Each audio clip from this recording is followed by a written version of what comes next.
Hi everyone. Today we're going to talk about normal curves and z-scores really quickly and just give a brief introduction into those concepts and some of the things just to advance forward.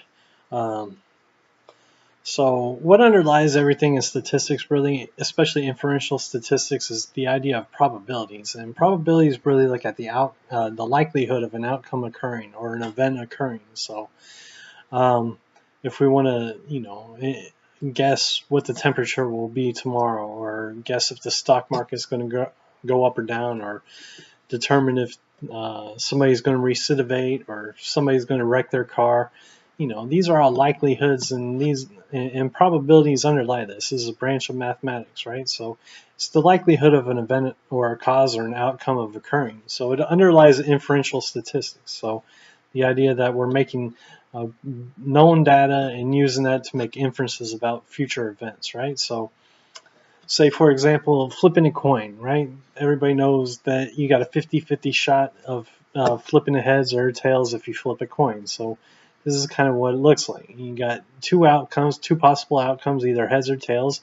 If you flip the coin once, you have a 50-50 chance on landing either on heads or tails. So rolling a dice, if you want to roll a 3 or a 4 or 5 or a 6 or a 1, you have a 1 in 6 chance of rolling any of those options, and you have a 16% chance essentially of rolling one of those 6 numbers. So all this stuff really underlies inferential statistics, and it's what probabilities and really where we're going to within this course and getting and moving forward. But today we're going to talk real quickly about the normal curve, and then we're going to get into z-scores and probabilities and the percentages of things likely to occur.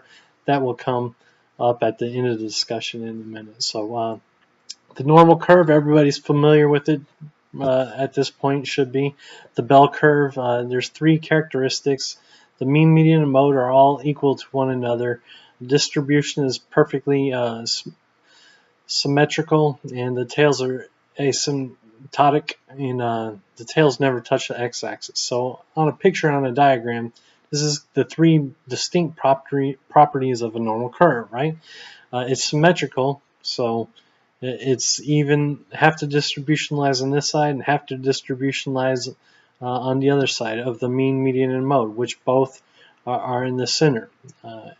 Asymptotic, it means that the tails never touch the x-axis, so it's assumed that this line is infinite, essentially, without ever reaching 0 or reaching nothing. There's always a likelihood or a possibility that an event could occur way out here, and these would be considered outliers. And I'll show you, add on to that in a little bit, okay? So this is kind of a distribution, kind of like a normal distribution or a normal curve, right? How it fits into here. So if you have a data set, let's say you're determining the temperature, the average high temperature for a month, and you have all these different days, and these dots would indicate a single day, the high temperature for a single day. Some will be really high, and some will be, far out, and some will be low as far as temperature is concerned. But hopefully you get the idea. So this is kind of what a data set will look like, and you'll have lots of numbers there, and generally a normal curve will fit into that. Certainly it's dependent on a number of factors, but one of the biggest factors is having enough observations. Enough observations to make that curve exist, okay? So one of the things that underlies that is the idea of the central limit theorem, all right? This idea that large numbers of independent observations or samples will be distributed approximately normal, and what it really boils down to is larger numbers get you closer to the normal curve and the true mean. So I could take a sample of 10 people and say I want to look at their weight or their IQ, and that won't necessarily be representative of a normal curve, okay? That won't necessarily get us this. Once you get about 30 observations, then you get there, okay?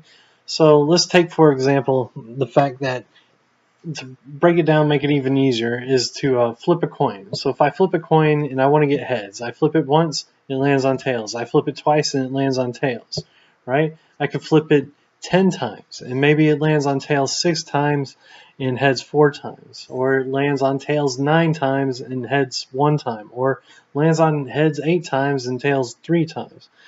But as long as you keep increasing that, so if I increase it to 100 flips, or 1,000 flips, or even 10,000 flips of that quarter, I'm going to get closer to either 50 or 500 being heads or 5,000. So it might not be exactly 5,000 heads, 5,000 tails if you're going to flip it 10,000 times, but it might be 4,832 as opposed to, I flipped it 10 times and there were 7. So there might be 70% versus 48.2% or something like that. Hopefully that makes sense. So the larger the numbers, and when you're looking at people and actual data and actual facts, you're getting closer to the population in general. So if you have sample data, and sample data is used to make inferences, so that's what inferential statistics is about, making inferences about population parameters. So if I take a sample of 30 people and I'm trying to make inferences to a population of 1,000, the closer I get to that 1,000, essentially will be the true mean, the actual reality that exists under there. Does that make sense? That 30 won't necessarily, I could get all the outliers. If I was looking at a group of 1,000 people trying to assess their IQ and I pull 30 from it, all of them could have an IQ under 80, or all of them could have an IQ over 120, right? But the closer and closer I get to that true number, that true 1,000 number, the mean's going to adjust itself adequately and get towards the actual true mean. All right, and hopefully that kind of makes sense. It might seem kind of complicated, but if you slow down and think about it, I know I'm talking really quick for this video, but you'll get there. So the normal distribution, why it's relevant. Almost 100% of the scores fall within plus or minus 3 standard deviations, and we've talked about standard deviations before in chapter 3, and I have a video if you want to go back and look at that. It's the chapter 3 video. But distribution, it's good to be able to standardize scores, place things on the same metrics. So if I want to be able to compare scores, if I want to look at temperature versus median household income, all right, or weight versus height, those are on different metrics. So I can't compare feet. You're 62 inches tall and 182 pounds or something like that. Those are on different scales, on different instruments and different measurements, different metrics. But if you want to compare those and make comparisons of that, you can standardize it. You can standardize those values and place them on the same metric, essentially. And that's why all this stuff comes into play, in standard deviations and the normal curve. It comes into play. One of the standardized measurements to utilize is a z-score. And z-scores are really fairly straightforward and easy to calculate. It's a raw score that's been adjusted for the mean and standard deviation. And as I said before, standard deviations, we talked about them in chapter 3 on how to calculate them and measure the dispersion. So standard deviations look at how far things deviate away from the mean, all right, on a standardized metric, all right, because you have, the variation, and then you can standardize it and make it a standard deviation. Hopefully that y'all can remember some of that stuff. But here's the simple calculation for determining a z-score.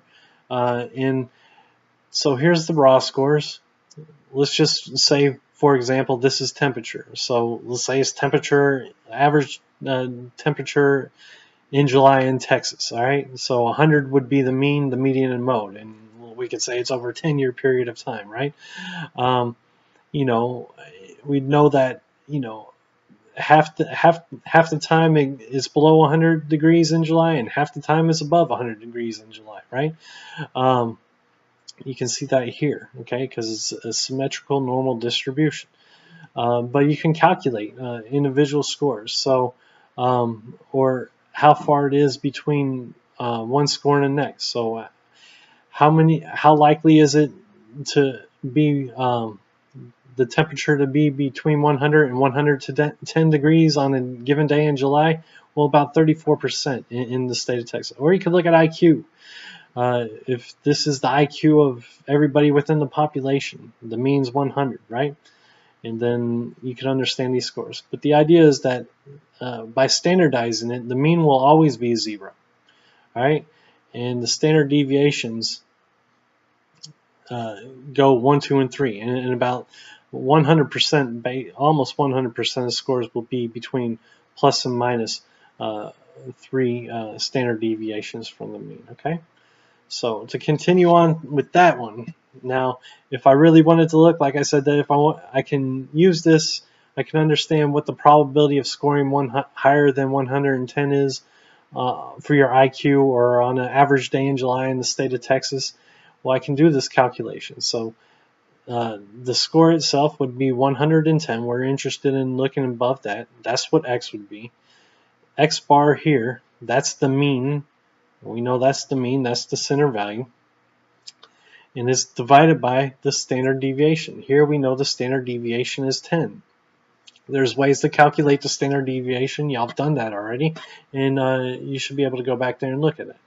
And we know it's above a standardized score of 1, right? A standard deviation of 1.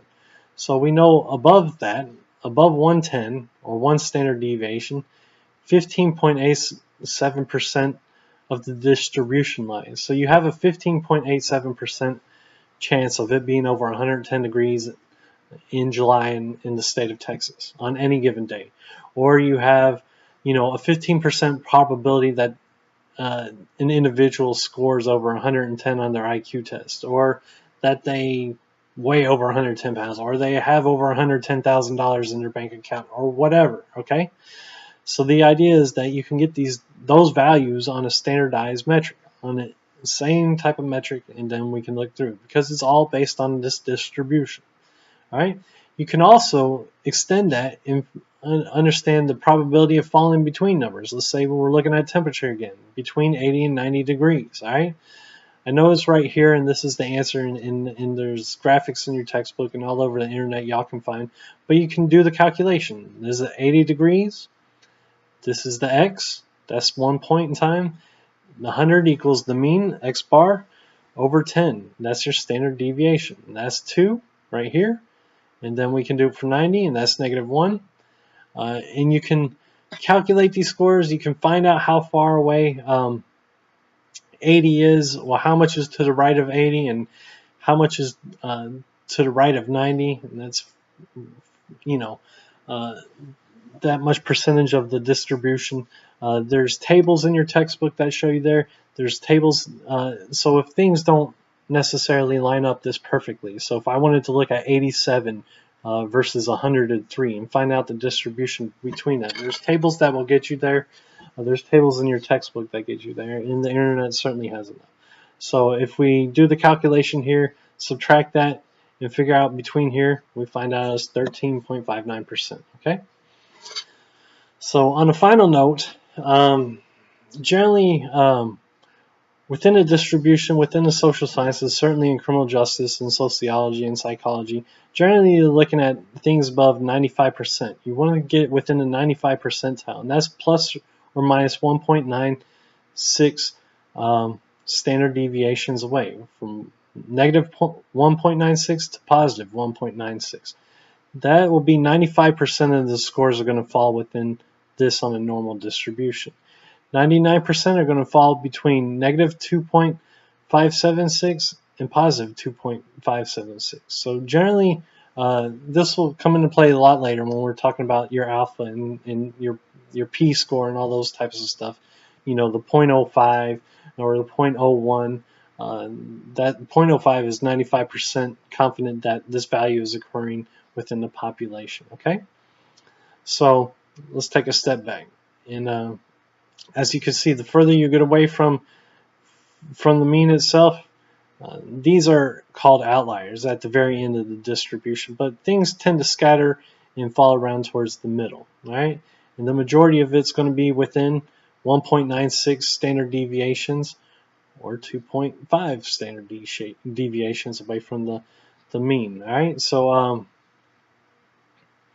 hopefully that stuff makes sense, and hopefully it helps out. Be sure you read through the book, and check back that chapter 3 in the video there. That should help you a lot with the distributions as well. So take care.